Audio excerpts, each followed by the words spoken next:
Format poche, prix bas, 2,90 €, 150 000 exemplaires tirés et bientôt 200 000. C'est l'événement éditorial du moment. Les éditions du Chêne ont décidé de publier la Déclaration universelle des droits de l'homme en version illustrée. Bonsoir Fabienne Kriegel. Bonsoir. Merci d'être avec nous sur TV5 Monde. On a tout simplement envie de vous demander pourquoi ce petit livre illustré maintenant? Alors maintenant, parce que je l'ai fait d'abord en grand format.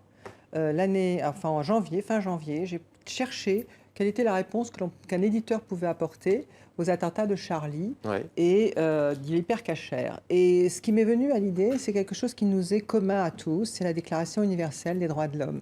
Mais je voulais en faire un objet différent, donc j'ai demandé à 30 artistes d'illustrer, d'ailleurs il y en a 32, mais d'illustrer chacun un article de cette déclaration. Quand le 13 novembre est arrivé, c'était un choc absolument effrayant. J'habite moi-même en plein cœur du 11e arrondissement et je me suis vue amener des fleurs et des bougies comme tout le monde. Et je me suis dit, mais je ne peux pas en rester là, c'est pas possible. Il faut vraiment aujourd'hui qu'on comprenne bien qu'il va falloir prendre les choses en main. Et la Déclaration universelle des droits de l'homme, illustrée, elle répond à toutes les interrogations qu'on peut avoir aujourd'hui. Et je pense que le faire en toute urgence à 2,90 €, c'est la possibilité de le mettre dans toutes les mains et de créer, si vous voulez, aussi la discussion, l'échange, le partage. Parce que, par exemple, je vous dirais qu'aujourd'hui, il manque un article à cette Déclaration universelle des droits de l'homme. Lequel ? Et ça tombe bien parce que c'est la COP 21. Eh bien, c'est l'écologie, c'est le respect de la nature. L'homme et la nature ne font qu'un. Et on ne peut pas aujourd'hui l'ignorer. Alors on va voir pourquoi c'est important. On va lire, vous et moi d'ailleurs, quelques articles de cette Déclaration universelle des droits de l'homme. Juste peut-être le temps pour moi de montrer Rien à déclarer avec un point d'interrogation. C'est le livre que vous citez qui sort donc le 4 janvier, date anniversaire, si l'on peut dire, des attentats de Charlie Hebdo et de l'Hyper-Cacher à la porte de Vincennes. En quoi cette Déclaration des droits de l'homme peut-elle nous aider à apporter des clés de réflexion au grand public comme aux petits ? D'abord parce que si on veut résister, il faut connaître ses droits. C'est fondamental. Or, tous nos droits sont dans cette déclaration.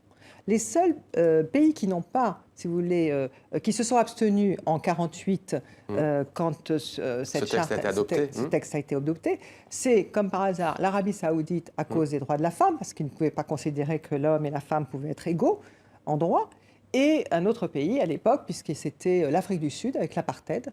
Et effectivement, le racisme était bien présent en Afrique du Sud à cette époque-là. Donc on voit bien, si vous voulez, ce que c'est que les droits de l'homme. C'est ce qui nous rassemble, c'est ce qui doit être commun à tous les hommes, et c'est pour ça qu'ils sont universels. Un socle commun, j'aimerais lire l'article 1er, pour nos téléspectateurs qui le connaissent sans doute. Tous les êtres humains naissent libres et égaux en dignité et en droit. Ils sont doués de raison et de conscience et doivent agir les uns envers les autres dans un esprit de fraternité. Pourquoi, selon vous, est-ce important de connaître ces articles? On l'a déjà évoqué.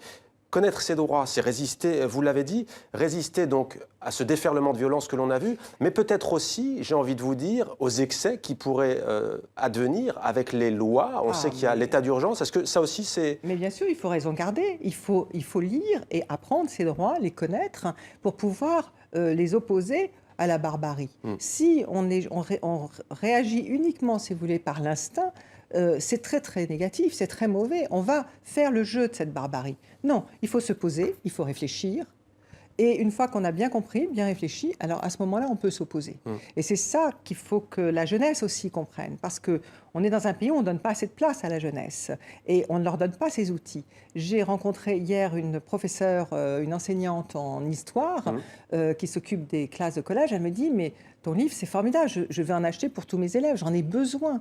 J'ai un vieux truc sur le mur des droits de 1789. Non, il nous faut celle de 48, qui répond à la barbarie nazie. Il ne faut pas oublier que cette charte répond à la barbarie nazie. Alors, il y a notamment, bien entendu, des articles consacrés à la liberté d'expression. Vous évoquiez tout à l'heure l'hebdomadaire satirique français Charlie Hebdo. Alors, tout le monde parle de la Déclaration universelle, mais en tous les cas, on ne l'a pas forcément lu. Article 15, tout individu a droit à une nationalité. Nul ne peut être privé arbitrairement de sa nationalité, ni du droit de changer de nationalité.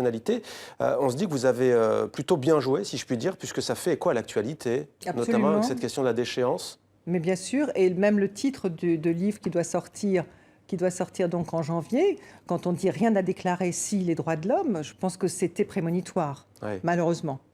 Mais là, sur le petit à 2,90 €, j'ai voulu vraiment que ce soit évident tout de suite en titrant la Déclaration universelle des droits de l'homme. La Déclaration universelle des droits de l'homme illustrée, c'est aux éditions du Chêne. Merci beaucoup Fabienne Kriegel d'être venue répondre à nos questions. Et on rappelle donc le 4 janvier, rien à déclarer avec un point d'interrogation. Ce sera donc un livre beaucoup plus gros. Et le petit 2,90 €, c'est aujourd'hui en librairie. Merci à vous. Merci beaucoup.